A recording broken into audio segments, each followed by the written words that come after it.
I now give the floor to Minister of St. Kitts and Nevis.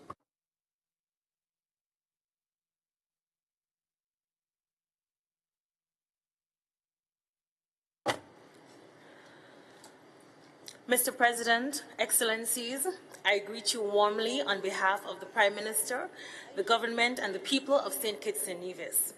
As a coastal island nation, our realities are shaped by our environment. For generations, we have survived and thrived alongside nature. But this sense of balance has been disturbed by rising global temperatures. Despite negligible contributions to climate change, St. Kitts and Nevis and small island developing nations across the world experience their unjust and disproportionate impacts. Hurricanes, coastal erosion, and rising sea levels threaten to decimate our unique biodiversity, demanding that we reconcile our actions and promote peace with nature.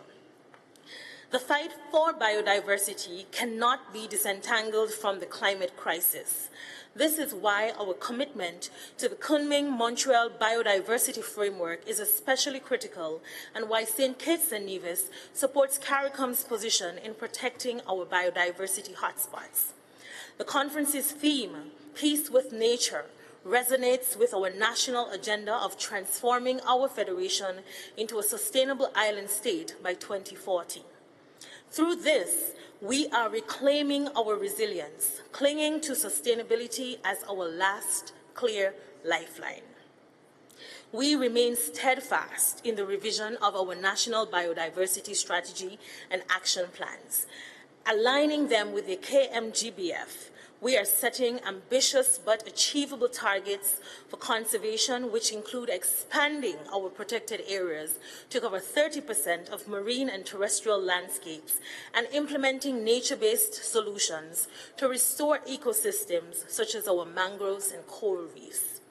This is why we ceaselessly call for enhanced resource mobilization, climate and biodiversity financing, strengthened international cooperation, and the creation of multilateral environmental agreements that cater to the needs of all parties.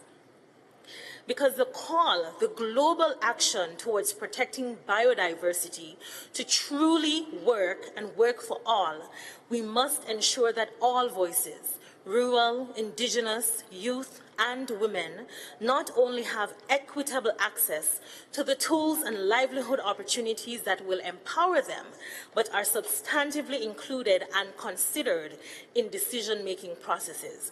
St. Kitts and Nevis will not waste the work of our ancestors, nor will we forsake our islands. We are at war on two dangerous fronts, war with humanity and with nature. One must end and another cannot continue. We ask that the international community stand instead on the front lines of conservation, peace, and environmental stewardship for a harmonious global coexistence with nature. Thank you.